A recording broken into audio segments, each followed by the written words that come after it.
Thank you for joining us today, and welcome to Smith, Gambrell Russell's live Business of Hemp webinar, part 2. Today's webinar will be approximately 1 hour. At the latter part of the webinar, you may type in your questions to be addressed by our panelists. Please note we will email a link to watch this recording and a copy of the PDF presentation to all attendees within the next 24 to 48 hours. Our presenters today will be Steve O'Day, the head of SGR's Environmental and Cannabis Practice Groups.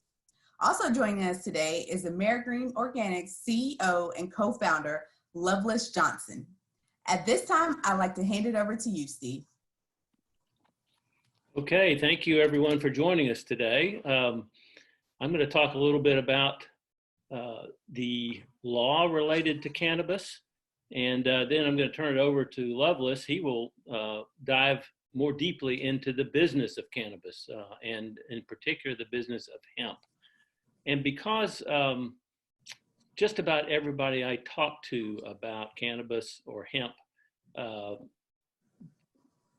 tells me that they do not know the history behind why it was illegal in the first place or how it played a role in U.S. history prior to becoming illegal. So I'm going to start out with a little bit of a history lesson. I do apologize to those of you who heard this history lesson last year when we presented this seminar, but I wanted to be sure that everyone, because it's important to understand the context of hemp in order to understand the current status, current legal status of hemp and other forms of cannabis.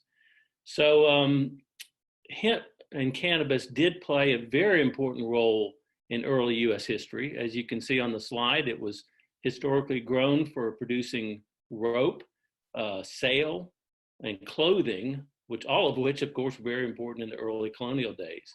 In 1619, the Virginia Assembly actually passed a law requiring every farmer in the state to grow hemp. Hemp was exchanged as legal tender in Pennsylvania, Virginia, and Maryland. Next slide. And actually, George Washington grew hemp as one of his 3 primary crops at Mount Vernon. Next slide, please. So in the early 1900s, some states had begun regulating cannabis in pharmaceuticals under state poison laws, which required drugs to be properly labeled with potential harmful effects or prohibited sales of certain pharmaceuticals without a prescription. The first federal regulation of cannabis was under the Pure Food and Drug Act, which was passed by Congress in 1906 and required certain drugs, including cannabis, to be accurately labeled. Fast forward to the 1930s, and we began to see anti-marijuana propaganda being released. There's a very anti-marijuana propaganda film called Reefer Madness that was produced in 1936 and released to the public. So you began to see much more agitation for criminalizing marijuana in the 30s. And in 1937, Congress passed the Marijuana Tax Act, which effectively did criminalize marijuana, restricting possession of the drug to individuals who paid an excise tax for specific authorized medical and industrial uses. Next slide. That is one of the tax stamps that was issued. I don't know who Lester Kurtzbein is, but you had to have one of those stamps in order to possess marijuana after 1936. Next slide. All right. Then in 1970, well, let's not jump forward to 1970 yet. Even as in the 30s, marijuana prohibition began to take shape, the importance of hemp continued to be recognized. So during World War II, hemp was crucial for producing marine cordage, parachutes, and other military necessities. The USDA actually launched a Hemp for Victory campaign, which encouraged farmers to plant hemp and gave out hemp seeds and allowed draft deferments for those who grew hemp. So by 1943, American farmers registered with the program had more than 375,000 acres of hemp under cultivation. Then after World War II, we fast forward to the 1970s and the Controlled Substances Act enacted by Congress in 1970. Cannabis and THC were defined as marijuana and listed as a controlled substance. So the Controlled Substances Act defined marijuana as every part of the plant cannabis sativa L, except for mature stalks, ungerminated seeds, and products made therefrom. There was no distinction made for hemp. So what we now call hemp today, which is a form of cannabis, was made illegal and a Schedule I controlled substance under the Controlled Substances Act. Now, the DEA has attempted to use the Schedule I status of marijuana and THC to justify enforcement against hemp and CBD.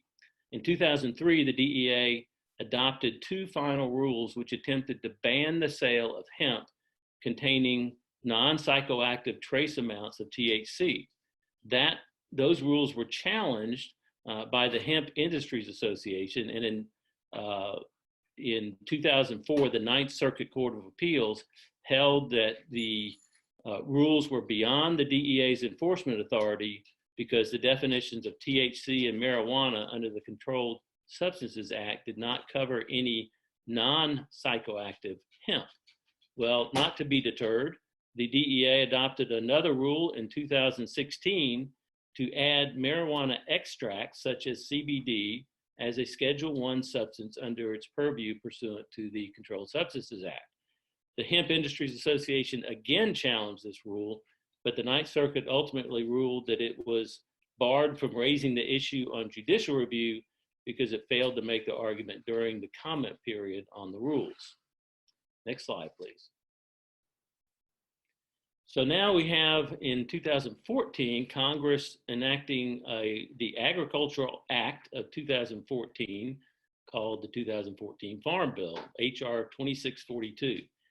That bill allowed for higher education institutions and state agricultural departments to cultivate industrial hemp for research purposes. In response, 42 states enacted legislation to create industrial hemp pilot programs. Georgia was not one of those states, but New Mexico, which we'll hear a little bit about later, was one of those states. Congress then federally legalized hemp on December 12, 2018 with the passage of the 2018 Farm Bill. Analysts believe that this Farm Bill, which removed hemp from the definition of controlled substances, and hemp is defined as the plant cannabis sativa L and any part of that plant, including the seeds thereof and all derivatives, extracts, cannabinoids, isomers, acids, salts, and salts of isomers, whether growing or not, with a delta-9 tetrahydrocannabinol. I just wanted to be sure you guys knew I could pronounce what the word was that THC stands for. So delta-9 tetrahydrocannabinol concentration of not more than 0.3% on a dry weight basis. So that is the definition of hemp. And what the 2018 Farm Bill did is it removed hemp, defined in that way, from the Controlled Substances Act and therefore legalized the production of what we now call industrial hemp. Analysts believe that this will open up market that could reach $22 billion in just a couple of years. And Loveless will speak a little bit more to that in a minute. As a consequence of the 2018 Farm Bill, any cannabis plant or plant part with a THC concentration of 0.3% or less is no longer a controlled substance, and any product derived from the plant or part of the plant is not controlled. Farmers can pursue federal hemp cultivation permits under the Farm Bill, and states can develop their own programs, states and tribes can develop their own programs for hemp cultivation and licensing by submitting a plan to the USDA for approval. The statute also allows the transportation of hemp-derived products across state lines for commercial or other purposes, and it puts no restriction on the sale, transport, or possession of hemp-derived products so long as they are produced in a manner consistent with the law. That includes farmers' protections and it also includes farmers' protections under the Federal Crop Insurance Act. Next slide, please. There are still, though, numerous restrictions. Let's see, go back a couple here. One more. Yes, there's still numerous restrictions under on cannabis that were not addressed by the 2018 Farm Bill. It is still illegal to produce hemp outside of the framework of the 2018 Farm Bill or of the 2014 Farm Bill pilot programs. So here are some of the restrictions. Industrial hemp cannot contain more than 0.3% THC. Under rules that were finalized by the FDA, the USDA, on Halloween of last year, the testing of hemp for THC has to test for total THC, and that total THC number cannot be more than 0.3%. That has caused some issues in the industry because previously the test did not require and the state laws did not require total THC testing. We'll talk about that a little bit more in a minute. The USDA did develop those national hemp regulations. They published them as an interim final rule, which means that they were immediately effective on Halloween of 2019.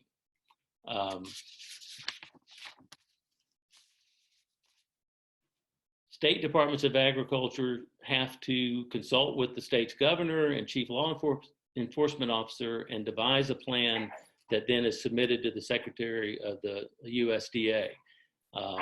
The state plans must include a way to keep track of land where hemp is produced within the state, methods the state will use to test how much THC is in the hemp plants, a way to dispose of plants or products that have a higher THC concentration than is legally allowed, a procedure for inspecting hemp producers, a plan for enforcing the law, a system for dissemination of a hemp producer's information to the USDA, and assurances that the state has the resources to carry out the plan. And as Georgia found out early this year, if appropriations are not made for carrying out the plan will not be approved by the USDA. Georgia's initial plan was not approved by the USDA until the legislature, General Assembly this year included money for carrying out the plan in the budget for the coming year. Once that happened, the Georgia plan was approved. So once the plan is submitted, the USDA has 60 days to approve or deny it. Kentucky was the first in line to submit a plan, Senator McConnell's home state, but states opting not to put together a hemp regulatory program will then leave the licensing for hemp growers in those states to licensing from the USDA. Okay, so as a result of the 2018 Farm Bill, CBD that is derived from hemp is no longer a controlled substance under the Controlled Substances Act.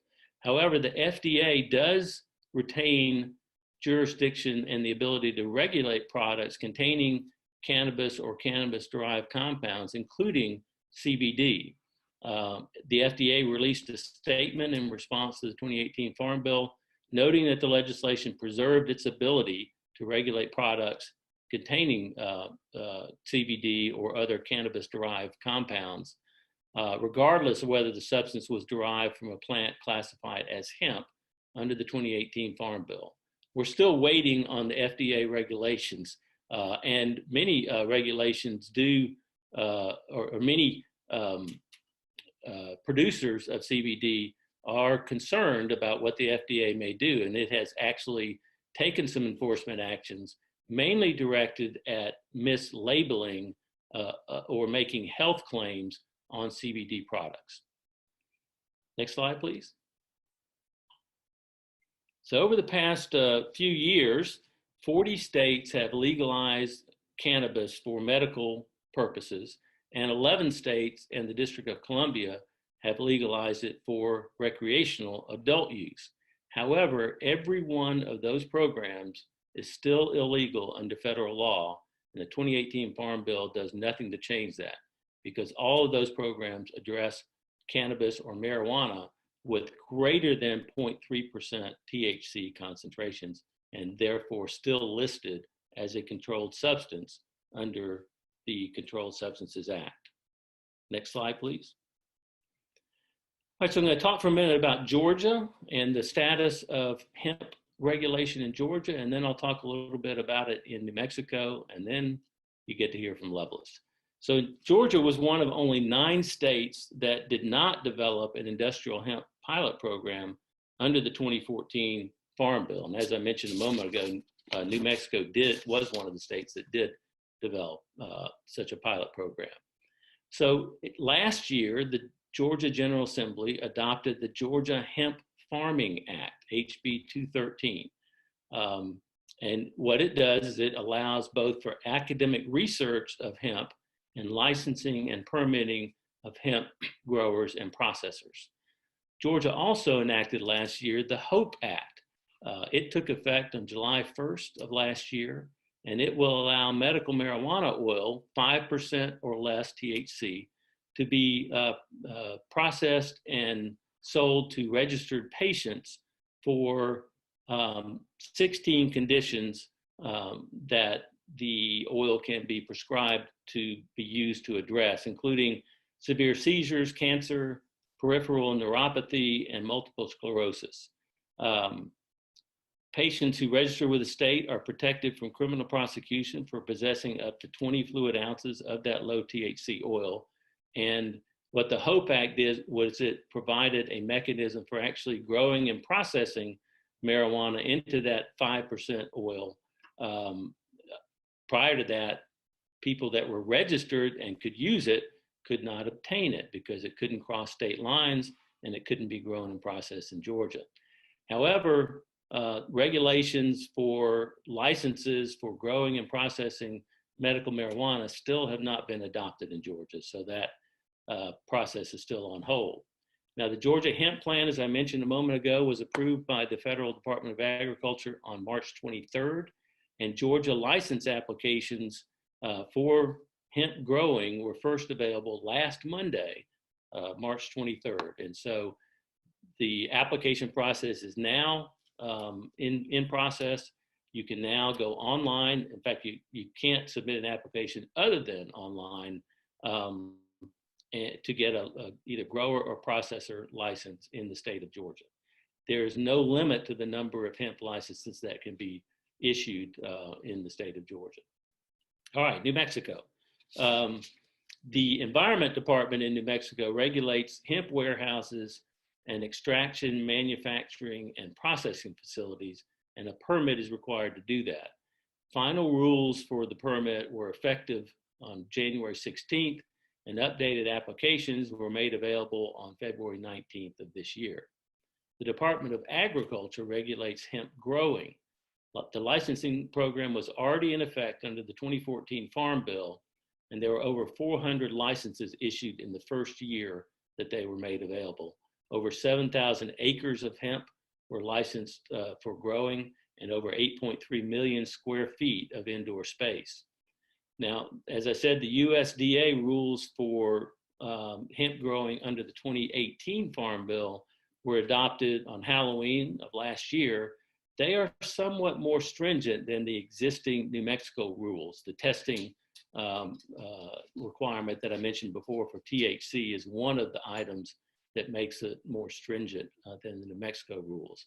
So New Mexico is developing a hemp plan to be submitted to the USDA for approval under the 2018 Farm Bill, but meanwhile, the 2019 rules still apply and licenses can be issued under those rules.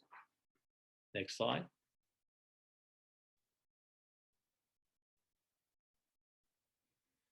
I wanted to address the transportation of hemp and hemp products under the 2018 Farm Bill. What you see on your screen is the provision in section 10114 of the Farm Bill. It says that no state or Indian tribe shall prohibit the transportation or shipment of hemp or hemp products produced in accordance with Subtitle G of the Agricultural Marketing Act of 1946, as added by the section 10113 of the 2018 Farm Bill through the state. So what that says is, if hemp is produced in accordance with the 2018 Farm Bill or the 2014 Farm Bill, and hemp products are produced in accordance with that, a state cannot prohibit transportation or shipment of those products into or through the state. Now that provision was tested early on in Indiana. Next slide, please.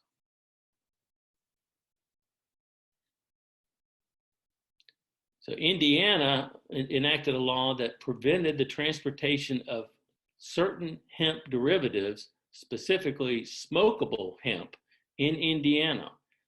That law was challenged, and on September 13th of last year, the federal court struck the law down because it did not create an exception for transport and interstate commerce, which was specifically allowed by the 2018 Farm Bill. So the conclusion here is that hemp and hemp products, including smokable hemp that Indiana tried to outlaw, that meet the requirements of the 2018 Farm Bill can be transported in interstate commerce, and states and Indian tribes cannot interfere with that transport in interstate commerce. And I believe that's the end of my presentation. Jaleesa, is the next slide go to Loveless? Yes, so let me introduce my friend Loveless Johnson, co-founder and CEO of AmeriGreen Organics, to talk about the business of hemp. Thank you. Thank you, Steve, and thank you everyone who has joined us today. We have a robust crowd with us, and so we're very glad you are here. I also want to say thank you to Team AmeriGreen Organics, my co-founder, Lance Robertson, the president of AGO, my son, Loveless the Fourth, Shahid Mustafa. Team AGO, we're strong, and we're very happy to be here with you today. I just want to go right into what we're all about in New Mexico and what's been going on in the industry, and what we're doing to adapt to these very rapidly changing conditions on the ground for people in the hemp business. So as Steve mentioned, industrial hemp is a very rapidly emerging, environmentally friendly, green economy crop. What we love about it is that it is regenerative farming that restores and builds soil nutrient quality with every planting. And no other agricultural commodity can boast that. Cotton can't say it, alfalfa can't say it, corn can't say it, but hemp will leave a field much healthier than it found it every single planting. And there are multiple revenue streams from each crop because the plant itself is so diverse. As Steve has gone over thoroughly, the legalization of hemp as an agricultural commodity came about with the Farm Act in 2018, and states have adopted various licenses, and there are a lot of new stuff in that space. I did want to mention though, here, and Steve is right, in New Mexico, I'm sure they're going to adopt the rules in alignment with federal rules. But there are a lot of companies, especially our testing lab here, our one certified testing lab in the state, has always been in front of that curve. And even the way AmeriGreen Organics operates, every regulatory stipulation that we anticipate having to comply with, we are looking at federal standards. And so to see where we can even exceed those in anticipation of them tightening as the industry matures. Because one thing we've learned, you don't want to be behind the curve when it comes to regulatory compliance, and you don't want to build a house that you have to tear down because you didn't have the right regulations comply with. We can go on to the next slide. And that last bullet, yes, New Mexico does have the potential to be #1 producer in America, and that's in part because of a very special relationship that AmeriGreen Organics has with our state land office, and we're going to talk about that a little bit later. Hemp is very fast growing. It's 4 months outdoors to produce, and what's unique about New Mexico is that we have 2 unique growing seasons here every year, and we can have twice as much production in the 5th largest state in America. So we've got a ton of land. There's 77.3 million acres in New Mexico. Our state land office manages our state land trust that holds 11.3 million acres of land. We have a lot of land here to grow, and that's exactly what AmeriGreen Organics is up to. Hemp is one of the most diversely applied and sustainable crops in the world. It has so many uses and byproducts that have driven farmers to embrace the crop as a hedge against lower value crops like soy, cotton, canola, and alfalfa. We are very confident that the co-op we're building here in New Mexico will be among the largest in the country, not only because of just how much land we have to go with, but how much experience, agricultural experience, we have on the ground already. And the very, very unique relationship, again, that we have with the state land office that is not only going to allow us to make New Mexico #1 in industrial hemp production, but it's also going to create a vast new class of farming entrepreneurs that are farming those fields alongside us. So hemp, as we mentioned earlier, does have multiple commercial revenue streams available due to the usefulness of all its component parts. And the seed, you can do a lot of different things with seeds, from making oil to extracts to food products, just a number of applications there. Fiber, of course, is our focus here in New Mexico. Fiber, we'll be doing a lot in seed also, but fiber is our true focus on everything we do outdoors.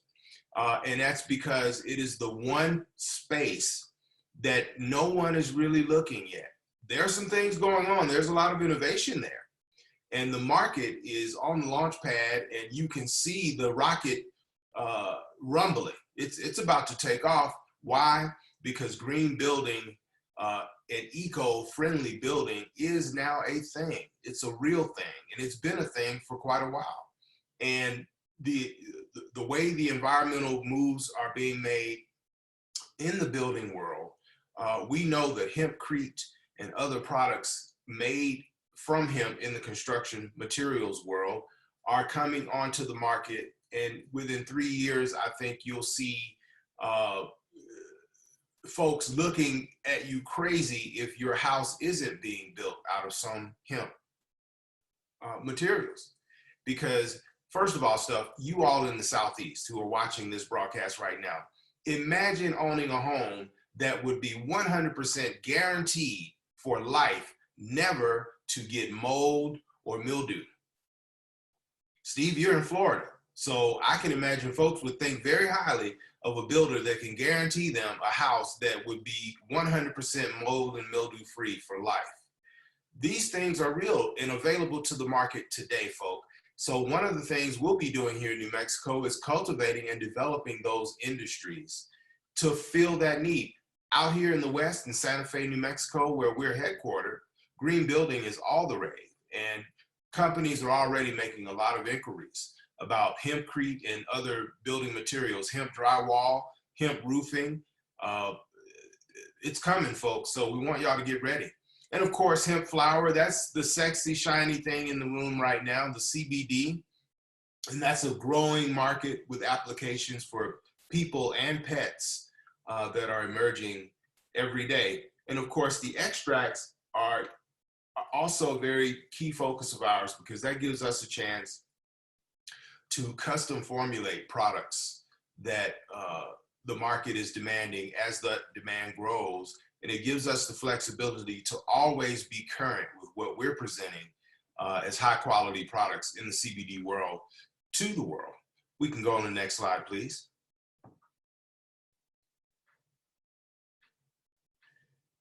As I mentioned earlier, hemp is a unique plant with over 25,000 identified uses. And I want to say that's out of, Steve, you may want to correct me, out of 60 plus thousand patents have been issued for applications for hemp, and there are about 25,000 of them actively in use right now. And the uses and derivative products of hemp are so diverse that hemp globally intersects more markets and industry than any other crop. And I think that's interesting to note, especially since the industry is still so young and we've got nowhere but up to go. I see the growth trajectory, and most folks in the know will agree that this industry won't curve downward for maybe a generation because of the innovators here in the world, and especially those in America that will take a brand new industry like this and innovate trillions of dollars of new ideas. And so we're excited about being a part of that here. Let's move on to the next slide. So overall, it's projected right now, the market is going to grow at about 15% per year for the next 5 years. And so that's why you'll see a very steep upward trajectory of sales and revenue. And the interesting thing about this is that there's kind of a battle setting up inside the industry between the what we call snake oil folk and the people who really are purists about these products and really are determined to deliver high quality and reliable products that are safe and effective and do what they say they do without, very consistently. And so we've been able to identify a lot of those companies that are committed to that. And we've also been able to identify quite a few of the snake oil folk. And that battle for market share is on already. And we're very excited to announce a little bit later in this presentation what AmeriGreen Organics is doing in the industry to help the quality argument win in this marketplace. Market demographics are now expanding to younger ages. I'm sitting here with our Chief Communications Officer, Loveless IV, and he's 23, and his friends know a lot more about CBD than we all thought they did, and they're a lot more into it. And so, although right now the dominant market share is 40 years to 70, really 35 to 70, we see that the younger generations are also now beginning to embrace CBD for all the reasons that us old folks use it. We're especially excited about what's happening in the beverage space and with pet products. These are emerging markets, and not only are beverage companies getting into it, but AmeriGreen and others are formulating do-it-yourself beverage additives so that you can, have your daily dose of CBD in your favorite beverage and make it yourself. And we know that those are going to be very popular sales, but pet products are flying off the shelves now. Folks are, realizing that CBD does a lot for animal temperament. It does a lot for animal energy. It does a lot that it does for humans, and folks are getting it. And we all know how people love and spend to show their love on their pets. So we're excited about how that's going to play out for us as well. And we've developed a brand to respond to that also. And we're going to share that good news with you here in just a moment in the presentation as well. Fiber hemp, which I'll go back to why we're doing what we're doing with the state land office. We predict that fiber hemp is really going to be the smartest play 2 years from now. Everyone will say, wow, I wish I had done fiber. Well, we're doing fiber, and we have a 100,000-acre contract that we can implement with the state. We have received and have in hand our lease from the state New Mexico land office. And we are going to be planting our first tract of land this season on state trust land. And we will be expanding rapidly over the next couple of years on all our footprint to get up to the 100,000 acres. We're building a co-op so we can engage farming families to take over big sections and tracts for us to farm with our supplements and our soil amendments and our seed and our method and process. But we are about to become the #1 planter of hemp fiber in New Mexico, and New Mexico by 2021 will be the #1 producer of fiber hemp in America, alongside, because of the partnership with AmeriGreen Organics. And we're just super excited about that. I also like to announce that thanks to our land commissioner, Deputy Commissioner Taryn Nix, she connected us to a major problem solver for us to deliver on the promise of producing this hemp on this much space in this shorter period of time. And it starts with water. And we all know New Mexico is in the desert, and it's very hard to get permits to drill wells. Wells are very expensive.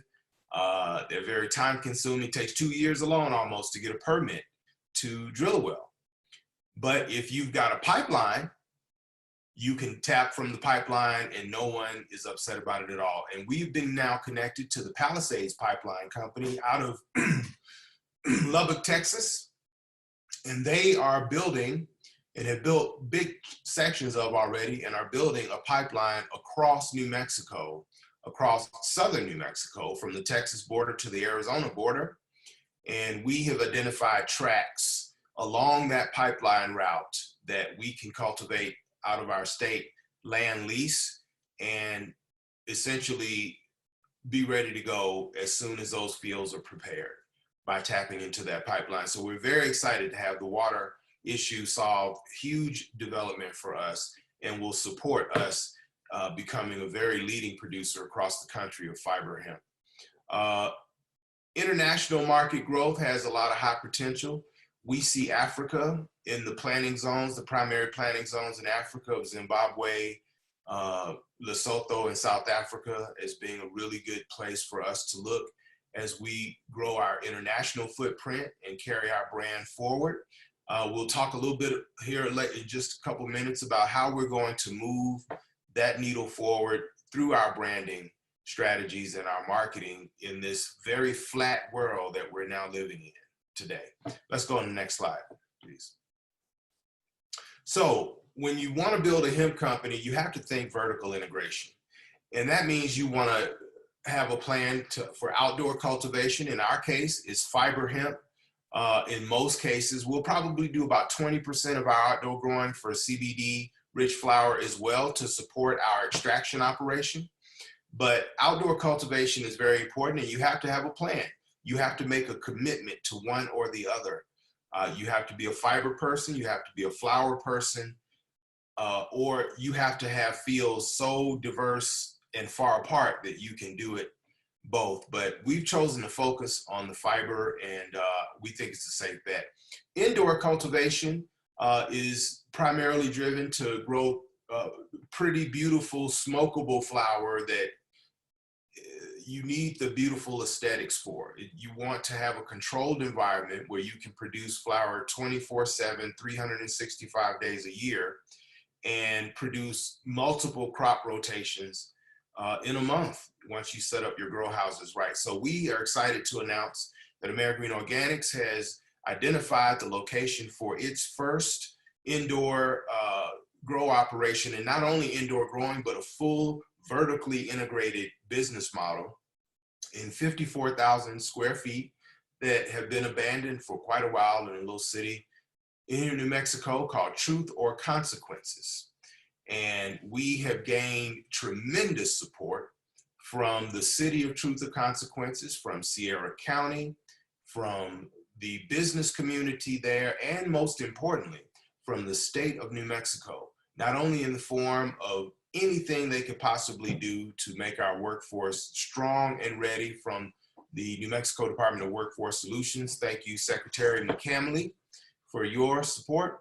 But we also are now in the pipeline, and I'm sorry that the coronavirus has hit us all, because had it not, we would also have been able to announce to you today in person at the seminar at the law firm that we had received a Local Economic Development Act grant, matching funds or a percentage match of funds that we invest in the Truth or Consequences project from our governor. This is a federal loan program, and the state of New Mexico has a pot of $77 million to invest in projects like ours. And our governor is about to announce, when the coast clears and folks go back to work, the amount of our grant, and it'll be announced statewide, and we will be the first rural economic development leader grant project here in the state. So we're very excited for that news to be made official. And as soon as we can release that information in public following the governor's lead, we will. So y'all stay tuned, because it'll be coming up soon. Now, speaking of the indoor footprint and that Truth or Consequences, it kind of speaks to the rest of this slide. We're going to be processing fiber hemp separately down where we plant it, and that's where we'll be producing hempcrete also. So our outdoor cultivation footprint in 2020 will start with the planting of our first major fields, and we'll also be engaging other farmers to plant a bunch of fiber fields with us this season, so that we can then process that fiber into biomass for sale, but also, most importantly, hempcrete that we sell by the bag to builders. And so we're excited to have our first manufacturing operation coming up along with the outdoor footprint, but also with the indoor footprint. We'll be extracting in that location. We'll also be curing and trimming and packaging smokable flower. We'll be producing products from the extracts that we create there in the lab. And we'll also have our second retail location, CBD City, in that little town of Truth or Consequences. And when you ask yourself, why would you put a CBD retail store in a town of 5,000 people? We'd say, well, it's because that town, from Memorial Day until Labor Day every year, has traffic of 120,000 people coming in and out of the town on the way to Elephant Butte Lake, the largest lake in the state. That traffic passes, all 120,000 of them drive right past the location where the AmeriGreen Organics compound will be located. So we will have massive traffic, and we anticipate massive results from that location. We're very excited about it. We'll also be developing our formulas in that location to support our brands that we are developing. And we have chosen to tackle each area in the marketplace with our brands and be very targeted and focused with those brands, so we can develop brand loyalty for those specific targets. And we'll also do wholesale and mail order fulfillment, online order fulfillment from that location, along with our digital sales team will be located there. Let's go to the next slide, please. So smart growth and planning. Expanding the outdoor fiber cultivation into the full 100,000 acres is our highest priority, and moving that operation into other states like Georgia, where we have access to a few thousand acres already. Steve's gonna lead the way in showing us how to get hooked in Georgia, so we can plant our fields for fiber there as well, because we want to make hempcrete in Georgia. I want hempcrete flying off the shelves in Georgia as folks in our hemp drywall as well. So folks can start saying, hey, my house doesn't have mold. My new house has no mold. That's gonna, you know, somebody's gonna make us a great jingle for that. And, you know, some Caribbean style jingle. My house has no mold. My house has no mold. Yeah, it's going to be great, y'all. Just stay tuned for that too. Developing new hemp product industries in New Mexico, though, is one of our huge priorities, because this is where we got started. So we see ourselves with a hempcrete factory. We see making hemp drywall. We see making prefabbed hemp framing blocks. We see making hemp textiles. We see making hemp plastic replacements. We see connecting to innovators in our state and all over the country to bring those industries here. And our governor is so fully committed to making this a very business-friendly environment.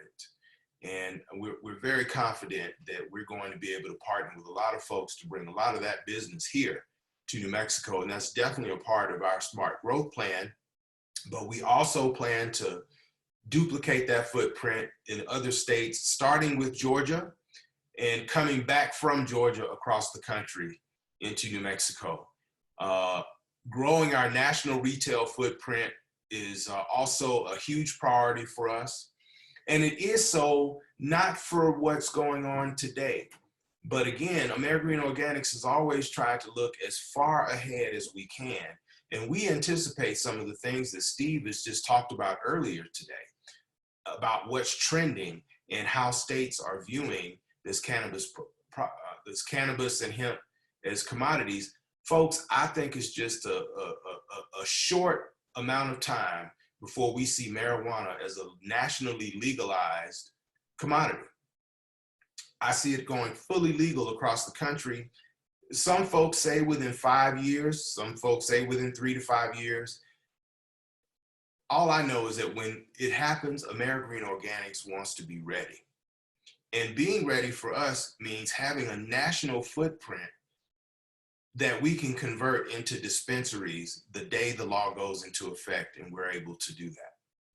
So that's why we're building a national footprint of retail stores and developing brand loyalty across the country, because yes, you can definitely sell CBD products online, and trust me, we will be, but you won't be able to buy your weed online. And even if you do, most folks won't, because that's not how people buy weed. And so at the end of the day, when weed actually becomes the thing, we already want to have our footprint on the ground, ready to serve from day one, and not have to catch up to the competition and kind of ease into the cannabis industry through the back door, because we are a big national hemp company with a national footprint that everyone knows about already. And then, of course, we'll continue to try to do the same thing, exploring international opportunities. I am proud to announce that AmeriGreen Organics has our first product distributor in Europe, in Prague, and ready to move our product all over Europe where they can. And so we're going to get our brands and the household names that we create moving out through Europe, the European market this year also. Let's go on to the next slide. So team building, very critical. It's important if you're going to have a hemp company to start with a good leadership team. And I could not be more delighted to have started this company with Lance Robertson and my friend Shahid Mustafa, our Chief Operating Officer. It's critical to have people who are committed to learning and knowing what they're doing. And we've been fortunate to have that. It's also very critical to have a great operational staff. And we've got leadership across the board, from our CFO, Melissa Preston, to our Chief Scientific Officer, Dr. Daniel Minucha, who is a geneticist par excellence and knows more than we can even begin to explain about how we're going to create our own proprietary genetics and cultivars in CBD-rich flower and in fiber hemp. And we're excited about that too. It's also very important to have reliable vendors and have a stable supply chain. And those are challenges that a lot of us are still facing in this industry. And it's part of the reason why AmeriGreen Organics has chosen to focus on how we've adapted to this crisis, in ensuring that consumers don't, end up on the wrong end of the stick on the supply chain as well. And it's very, very important to have key strategic partners. And not only key strategic business partners, but key strategic governmental partners. I cannot stress how important it is to have key strategic governmental partners. Our company was founded on a relationship with a key strategic governmental partner. We wouldn't have even done it if we weren't able to create that. And here in New Mexico, we are fortunate to have support from the governor's cabinet and the governor's office we have support from our land commissioner. We have support from the county commissions and the cities where we do business. And we do have support of the chambers and other business organizations as well, because folks, it's a team effort. And we're just grateful to have that. And that's why I know if we duplicate that everywhere we go, we'll be able to continue to have the same type of smooth success we're having here in New Mexico. Let's go on to the next slide.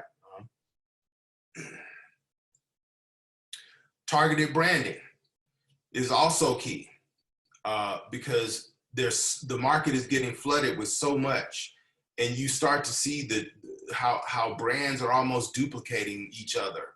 So we've sought to develop not only brand aesthetics, but brand messaging that give us the ability to target these brands and the products they represent to the audiences that are most likely to be interested, starting with our flagship brand, AmeriGreen Organics, of course. That's our flagship and the primary focus of what we'll put out there in the world, alongside our store label brand, CBD City.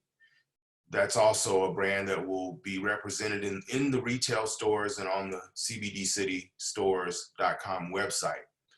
Now, Pepper and Jack's is our pet brand label. And so all our pet products and animal enhancements will be under the Pepper and Jack's name. King is the name of our smokable flower. So all our smokable products, from packaged and prepackaged raw flower and pre-rolled cigarettes to literal packs of cigarettes of hemp rets, all under our King label. And of course, good old U.S. Concrete Materials, U.S. Hempcrete Materials is our brand for all the construction materials that we manufacture ourselves. And so we're still developing a brand that we do call Mother Maddie's, that will be our boutique and handcrafted product brand. And then we will be developing a textile brand as well for our clothing and other textiles that we do. But we're building brand building with forward vision, and we're very aware of the research that's always being done on market trends, and we stay on top of it. So we see what's coming down the pipe, and we will continue to keep ourselves just a little bit ahead of the curve so that we can be some of the first beneficiaries of new market growth and interest in things that we, along with our colleagues, bring to the market. Can we move on to the next slide? So the digital future is now. And this part is where I'm the most excited to talk about in this presentation. As we all know, and as we really know, because we had a major milestone held up from the governor's office because of this coronavirus here in New Mexico. We could have let that break our hearts and just sit down and cry, but we decided to stand up and fight. And the coronavirus actually innovated our greatest idea to date. And it really forced us to be nimble and to look for where we could create a breakthrough in this breakdown moment, where we could look at a barrier and turn into an opportunity. And so it was always our plan. As a lot of you know, we were going to open our first retail store in Atlanta tomorrow. And we were going to launch this website, cbdcitystores.com, in conjunction with that store grand opening. And of course, the store grand opening has been postponed until May 15th. And we hope the country will be clear enough for us to do it then. If not, we'll reschedule it again and let you know. But the grand opening of the cbdcitystores.com, the big launch is indeed midnight Eastern time tonight. So the stroke of midnight on April 1st, you'll be able to log into the world's first clearinghouse, one-stop shop for the very best products in CBD and hemp in America. And when I mean very best products, I mean products that we have researched. We've seen their certificates of analysis. We know these products are highest quality. And we're giving you all the choices of those highest quality products across any area of hemp you need, whether you need tinctures, gummies, edibles, beverages, supplements, clothing, mattresses, pillows, bedding. If it's hemp, one call, get it all at the all new CBDcitystores.com. It's never been done before, folks. It's like the Trivago of the hemp world, and it launches tonight. And that's how we're going to kick the door down and put ourselves into position to be a household name almost overnight, because we're going to be featuring products that support people's immunity and help them focus on being healthier. And we've shifted all our marketing interest and focus now to making this site available to millions of eyeballs in this country immediately. And so set your alarm, and at midnight, wherever you are, CBDcitystores.com.